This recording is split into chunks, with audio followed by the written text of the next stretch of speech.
he had some unbelievable things going, but he was really about foreign nations not hurting our country. He was about Iran not having a nuclear weapon. He felt so strongly. Look, if that ever happened, if they ever did, they use it, they'd wipe out Israel immediately. They'd wipe out the Middle East. And you don't think they'd be coming here? You'd say, which city is next? We're not going to let that happen. We have them. Those B-2 bombers a year ago, they ended that hope. A lot of people are asking me, what do you do? And would you do me a favor? Would you ever read The Snake? Do you remember The Snake, anybody? Would anybody like to hear The Snake? It's Friday. We have plenty of time. I have all this time. Do you want to hear The Snake? Gotta read. Look, it's a Friday night. We have plenty of time, right? What the hell do I have to do? Go back, bomb Iran a little bit more? What the hell? Presiden Amerika Serikat Donald Trump berencana mendeklarasikan Selat Hormuz sebagai bagian dari wilayah Amerika Serikat. Trump mengklaim Iran kini sedang mengalami kekalahan telak.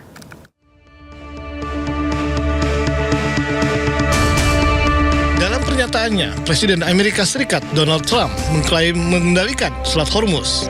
Kini Trump berencana akan segera mendeklarasikan Selat Hormuz sebagai bagian dari wilayah Amerika Serikat. Menurut Trump, kini Iran sedang mengalami kekalahan telak. We control it with the blockade. We have a blockade. We control it with the blockade. And I like the idea of declaring it a territory. We have total control over the strait. Now, they can be a nuisance. They can put a mine in the water, and people don't like having mines hit their billion-dollar ships, etc. Sengketa Selat Hormuz terus terjadi dalam konflik antara Iran dengan Amerika Serikat. Iran menyatakan Selat Hormuz tidak akan dibuka selama AS terus mengintervensi. Iran menuduh Amerika Serikat gagal penuhi ketentuan dalam nota kesepahaman yang telah disepakati sebelumnya. Pemirsa, di sisi lain, penasihat IRGC Muhammad Reza Nahdi menanggapi klaim Trump dengan mengatakan bahwa Amerika Serikat telah gagal sejak awal dalam upayanya untuk menggulingkan pemerintah Iran dan memecah belah rakyat Iran. توی این دوره ویژگی‌های خاصی داره و از جمله اینکه خیلی کوتاه‌بینه، یعنی یک رفتار کودکانه، هیچ آینده‌نگری در بیاناتش نیست. یعنی وقتی صحبتی میکنه حتی به مثلا 24 ساعت بعدم فکر نمیکنه. یک رهبر مهم بزرگ بین‌المللی باید عمق حتی 50 ساله 100 ساله حرفش رو که تو تاریخ ثبت میشه ببینه، اما اون این ویژگیش اینه که تا فردا هم نمیتونه پیش بینی کنه و به اصطلاح یک حرفی رو بزنه که سنجیده باشه و آینده نگر باشه. Pemirsa, perang Amerika Serikat dan Iran terasa kian melelahkan. Setelah berlangsung berbulan-bulan tapi tak juga berkesudahan. Apakah Trump belum mencapai tujuan ataukah kekuatan Iran yang tak dapat dilawan? Kini Selat Hormuz pun menjadi rebutan. Berikut perbincangan Yudi Handoyo dengan analis strategis militer yang juga alumni US Air War College dan mantan penerbang tempur F-5 dan F-16, Marsikal Pertama Purnawirawan TNI Agung Syarki Sasong Kojati.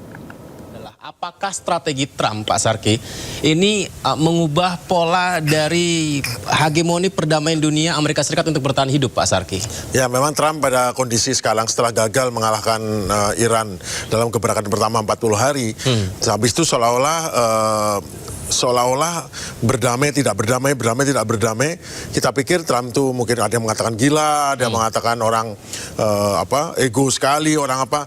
Tetapi setelah kita pikir-pikir, kita nilai, kita ternyata ini adalah memang secara sengaja, betul-betul direncanakan secara sistematis karena ada beberapa masalah. Bisa kita lihat slide-nya? Kita langsung lihat saja slide-nya ya. Karena ini yang juga masih berhubungan pemirsa dengan apa yang saya tanyakan tadi, di mana manuver Trump terkait dengan perdamaian Iran dihambat. Ini juga menjadi situasi yang sambil menunggu plasmanya, Pak Sarki mungkin dijelaskan kembali, Pak Sarki, di mana yang diinformasikan tadi disampaikan oleh Pak Sarki adalah bahwa Amerika Serikat berusaha untuk mempertahankan strateginya begitu ya Pak Sarki ya? Jadi manuver Trump, mengapa perdamaian Iran dihambat? Ya ternyata di belakang itu ada motif strategis di balik kebijakan luar negeri Amerika yang di ujungnya, di ujung tombaknya Presiden Trump sendiri, yaitu adalah merupakan survival gambit atau langkah bertahan. Strategi ini bertujuan menjaga dominasi Amerika melalui kontrol atas harga energi, ketergantungan militer, negara teluk, dan sebenarnya sistem finansial. Saya sebutkan dari sini. Silakan Pak. Jadi pertama adalah proteksi industri minyak sel. Bila langsung membuka sanksi, maka harga minyak akan turun karena akan mengalir deras. Dan akibatnya bila harga minyak berada di bawah $70, maka minyak sel Amerika yang didapat dengan cara memompa, menginjeksi dengan harga mahal, biayanya sampai $50, akan dapat keuntungan sedikit. Dan selama konflik ini, keuntungan mereka besar sekali. Jadi melindungi industri minyak sel Amerika. Kedua adalah sistem petrodolar.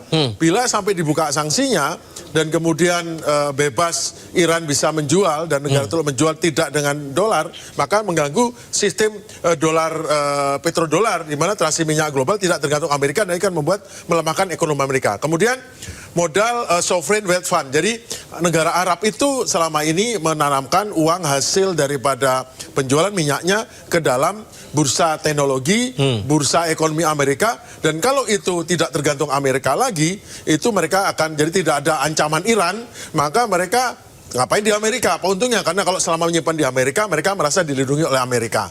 Baik. Kemudian kita lihat di pojok strategi militer pertahanan. Jadi Amerika juga berusaha menyembunyikan bagaimana mereka kehabisan dari stok amunisi presisinya yang sangat tergantung Iran. Kemudian industri militer, meskipun kalau mereka udah tahu Amerika sekarang sedang kehabisan senjata presisi dan rudal jarak jauh yang sangat penting dan akan menghambat mereka untuk menyerang dan bertahan, tetapi kalau mereka sampai mundur atau mengalah dari Iran ataupun berdamai dengan Iran, maka tidak ada alasan untuk menjual negara-negara teluk membeli ke Amerika industri militer. Pemirsa, Indo Today akan segera kembali, tetaplah bersama kami.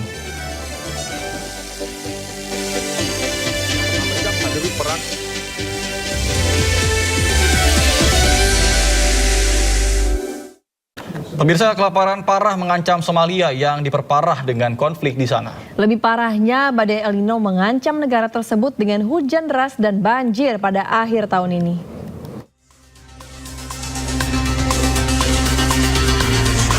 Somalia menghadapi ancaman kelaparan parah dengan El Nino mengancam akan melepaskan hujan dan banjir yang merusak di akhir tahun ini. Hampir 6 juta orang atau hampir 1 dari 3 warga Somalia menghadapi krisis kerawanan pangan atau kondisi yang lebih buruk. Sementara hampir 2 juta anak berisiko mengalami kekurangan gizi akut. Konflik di Somalia telah memperburuk krisis kelaparan yang sudah sangat parah. Krisis kelaparan di Somalia dipicu oleh perpaduan brutal antara konflik, pengungsian, pemotongan dana, dan guncangan iklim yang berulang. Harga tinggi yang terkait dengan krisis Timur Tengah semakin menambah tekanan. Kini ancaman lain mengintai. El Nino yang semakin kuat diperkirakan akan membawa curah hujan di atas normal pada akhir tahun ini, meningkatkan kekhawatiran akan banjir dahsyat yang dapat menghancurkan tanaman, ternak, dan mata pencaharian.